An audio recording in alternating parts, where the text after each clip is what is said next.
Assalamualaikum warahmatullahi wabarakatuh. Halo semua, kembali lagi di channel saya Sandicap. Jadi pada video kali ini saya akan mereview salah satu mobil pabrikan Jepang, yaitu Mazda, yang lebih tepatnya tipe Mazda 2. Dan pada video kali ini mobil ini merupakan tipe Mazda 2 seri S ya teman-teman, automatic. Pertama-tama mari kita bahas bagian eksterior atau penampakan luar ya teman-teman. Untuk bagian depannya sendiri seperti ini teman-teman, sangat sporty teman-teman. Dibandingkan kelasnya seperti Jazz atau Yaris, mobil Mazda 2 ini menawarkan look atau penampilan yang lebih sporty. Seperti ini teman-teman. Di sini dilengkapi 2 buah lampu utama dan 2 buah fog lamp. Oke, mari selanjutnya kita lihat dari bagian samping.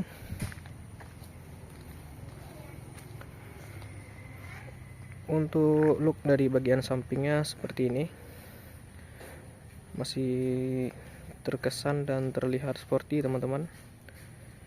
Dan di sini Mazda 2 ini menggunakan tipe velg ring 15 teman-teman. Dan di sini kita lihat penampakannya sangat bagus dan elegan ya teman-teman. Tidak tertinggal dengan kompetitornya teman-teman. Dibandingkan dengan Yaris atau Jazz, saya lebih memilih Mazda 2 ini karena modelnya memang benar-benar sporty ya teman-teman. Oke. Di sini juga sudah dilengkapi spion yang otomatis ya teman-teman untuk tipe RS. Cuman yang di tipe S belum, ini hanya tambahan ya teman-teman. Oke, selanjutnya kita lihat bagian belakang.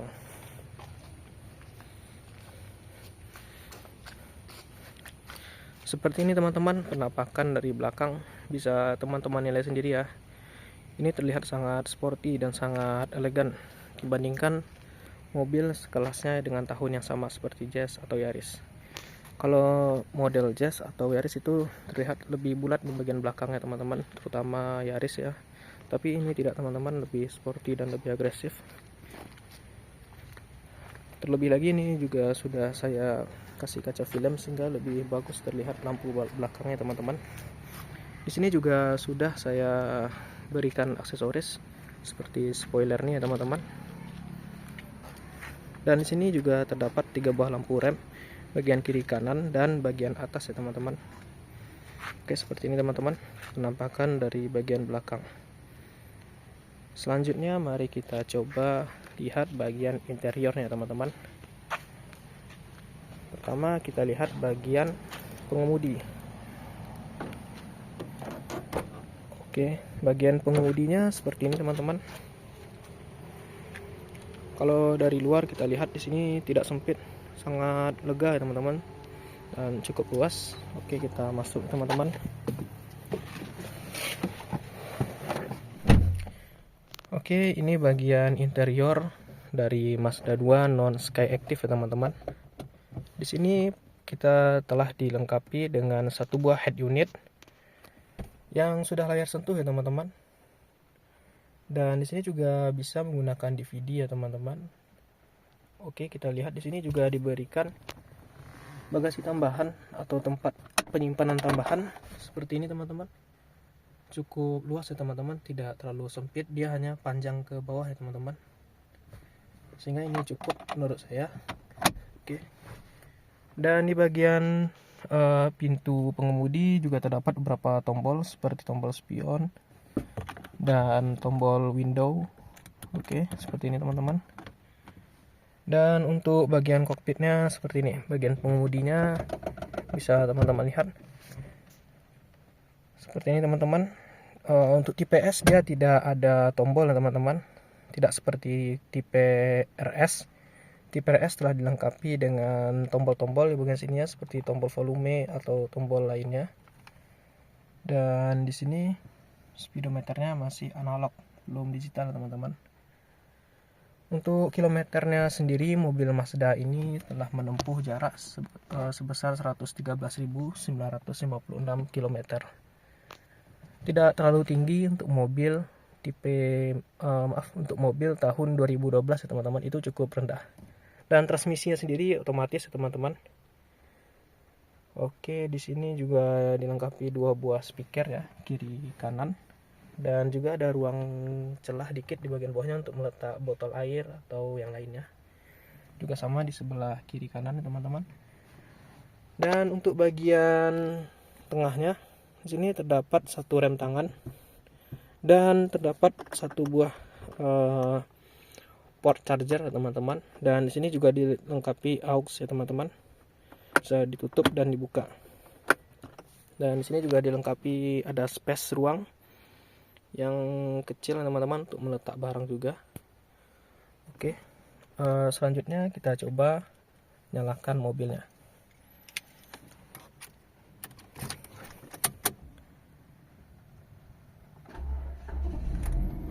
Seperti ini teman-teman, mobilnya sudah dinyalakan. Dan di sini saya coba nyalakan AC-nya teman-teman. Di sini AC-nya juga cukup dingin ya teman-teman. Karena mobil ini baru saya servis juga bagian AC-nya dan baru ganti filter udara. Oke, untuk bagian dalamnya Mazda 2 ini terbilang cukup senyap ya teman-teman dibandingkan kompetitornya seperti Jazz atau Yaris. Dan di sini suara mesinnya sama sekali tidak terlalu terdengar ya teman-teman. Bisa terbilang sangat senyap untuk tahun 2012. Oke teman-teman, seperti inilah tampilan dari atau penampakan dari interior Mazda 2 bagian kokpitnya. Selanjutnya kita coba lihat bagian penumpangnya teman-teman.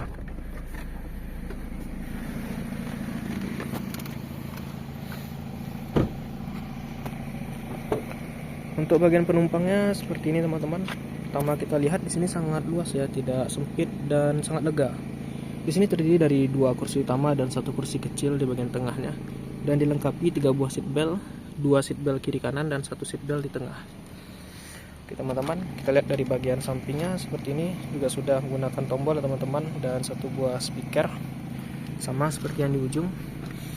Dan untuk bagian sini ada space tambahan untuk meletakkan barang seperti baju atau buku ya teman-teman, sehingga ini sangat membantu dan mempermudah kita dalam menyimpan barang.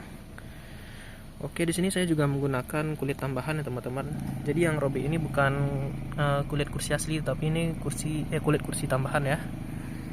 Oke, mari kita lanjutkan melihat bagian bagasinya.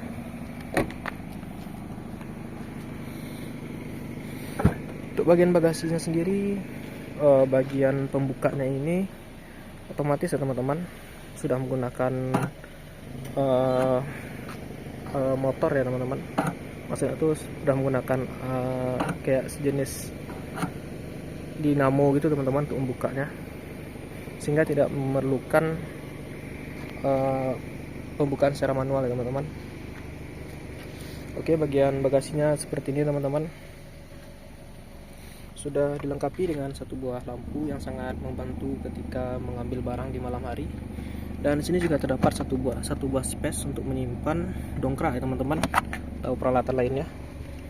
Oke, mari kita buka. Di bagian sini mobil Mazda 2 juga telah dilengkapi 1 buah ban serap dari pabrikannya seperti ini teman-teman. Masih belum pernah saya pakai ya teman-teman. Oke. Jadi seperti inilah penampakan dari bagasinya yang cukup luas dan tidak sempit ya teman-teman.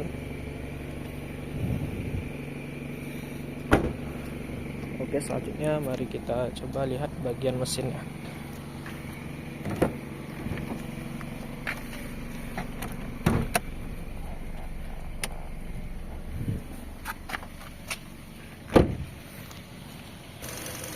Oke teman-teman, ini bagian mesin dari Mazda 2. Mesin Mazda 2 sendiri telah menggunakan kapasitas 1500 cc dengan DOHC 16 valve. Oke teman-teman, bisa kita dengar suara mesinnya di sini tidak terlalu berisik ya teman-teman, masih normal dan halus ya teman-teman. Oke teman-teman, di sini sudah dilengkapi dengan aksesoris tambahan untuk menstabilkan setir mobil, jadi tidak mudah goyang dan tidak terlalu berat ketika dibelokkan teman-teman. Dan untuk Mazda 2 sendiri letak di mesinnya di sini teman-teman. dan di sini letak stick oli mesin, dan juga di sini letak stick oli matic ya teman-teman, oli transmisi maksudnya, karena mobil ini matic jadi di sini letak stick oli matic ya teman-teman. Oke, seperti ini teman-teman bagian mesinnya. Untuk penggunaan harian mobil Mazda 2 ini terbilang irit ya teman-teman, sekitar 1:14, tidak terlalu boros dibandingkan kompetitornya. Dan Mazda 2 ini untuk perawatannya tidak terlalu rewel ya teman-teman. Mesinnya juga bisa dibilang bandel ya teman-teman, tidak banyak masalah atau problem.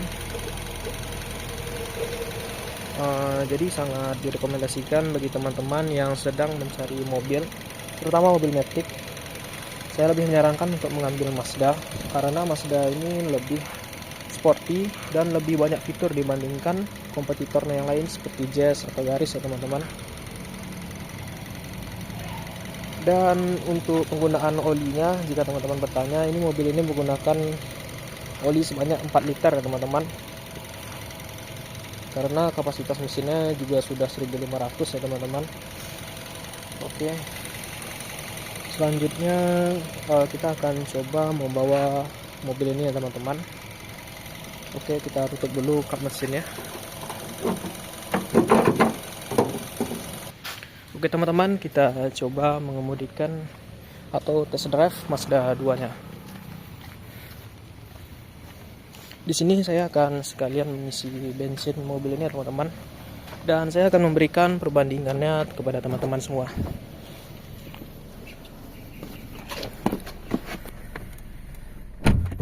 Oke teman-teman, dikarenakan saya tidak memiliki holder HP, jadi saya akan skip videonya dulu teman-teman. Jadi nanti ketika telah sampai di pom bensin atau di tengah jalan, nanti akan saya lanjutkan videonya. Oke teman-teman, di sini saya sudah mulai jalan ya teman-teman. Bisa teman-teman lihat sendiri. Sekarang kondisinya sedang hujan ya teman-teman. Dan sekarang saya sedang menuju ke pom bensin terdekat.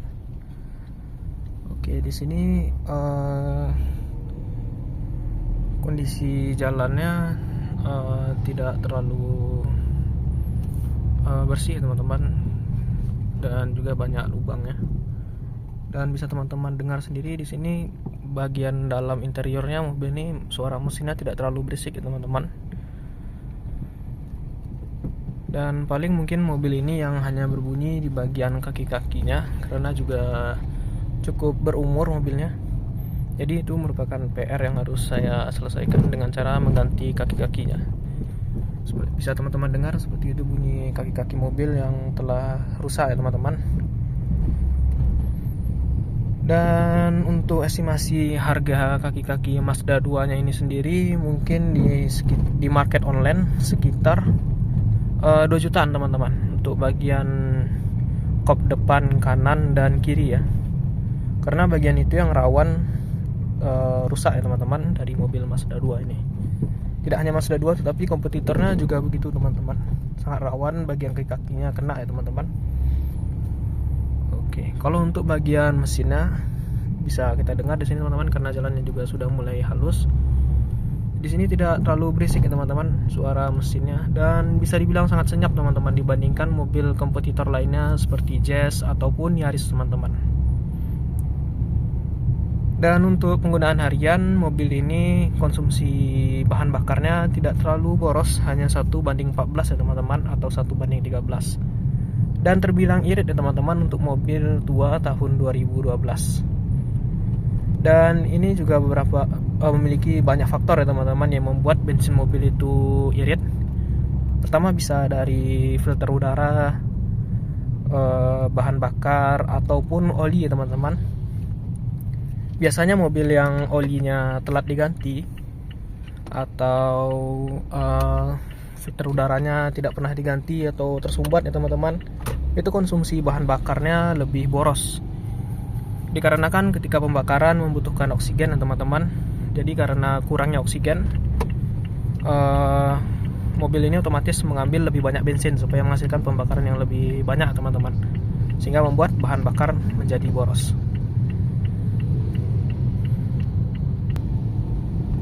Dan jika teman-teman bertanya apa saja perawatan dari mobil Mazda 2 ini, mungkin saya bisa memberitahu teman-teman beberapa perawatan dari mobil Mazda 2 ini.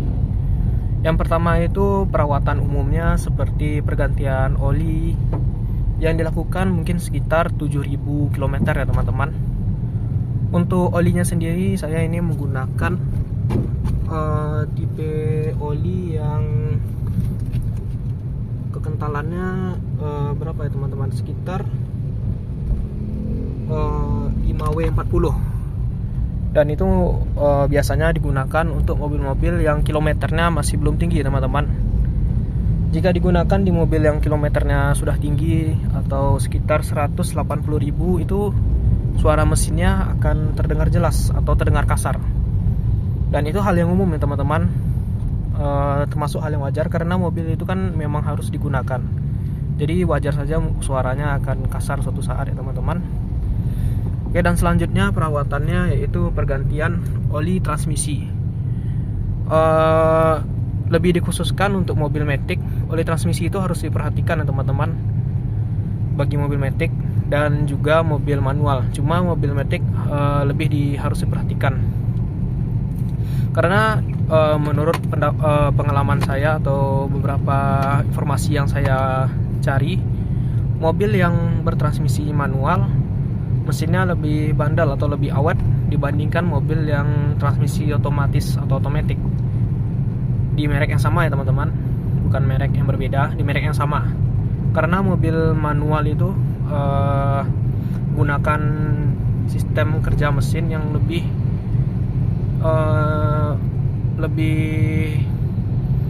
awet ya teman-teman, karena tidak menggunakan transmisi tambahan atau transmisi pergantian gigi otomatis. Jadi mesinnya tuh lebih awet ya teman-teman dibandingkan mobil yang transmisinya otomatis. Dan selanjutnya selain oli transmisi, saya juga memperhatikan bagian radiator teman-teman, bagian kulannya. Untuk mobil Mazda 2 ini sebaiknya kita selalu memperhatikan kapasitas air radiatornya teman-teman, karena air radiator itu berperan penting dalam kinerja mesin. Salah satunya yaitu membantu menetralkan suhu dari kendaraan itu sendiri teman-teman. Jadi itu sangat berpengaruh ya teman-teman.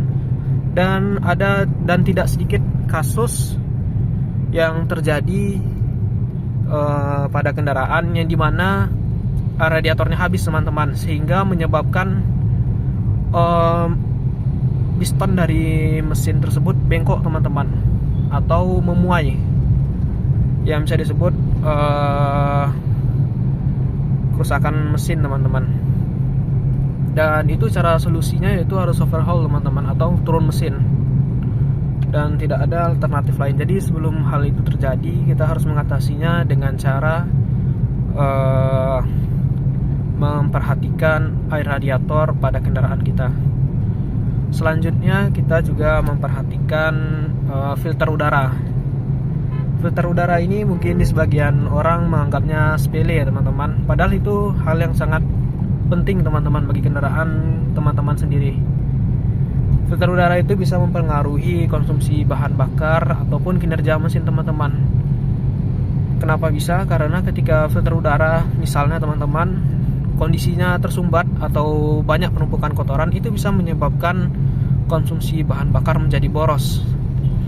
Dan itu sangat merugikan kita karena kita lebih sering mengisi bahan bakar ya teman-teman. Dan selanjutnya kita juga memperhatikan filter AC, supaya AC yang dihasilkan dari mesin atau dari filter dari sistem AC tetap terjaga kualitas udaranya teman-teman, tidak kotor dan juga tidak berbau teman-teman. Dan selanjutnya kita juga harus memperhatikan kampas rem atau kondisi ban dan yang lainnya teman-teman. Mungkin itu saja perawatan yang biasanya saya lakukan di mobil Mazda 2. Oke teman-teman, kita sudah sampai di pom bensin ya teman-teman.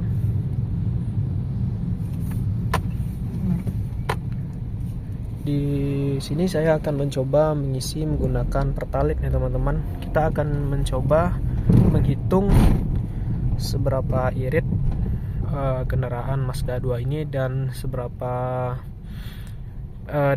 perbandingan dari biaya yang atau bensin yang kita beli dan berapa jumlah kotak yang ada di sini teman-teman, indikator bensinnya. Oke teman-teman, saya pause dulu videonya.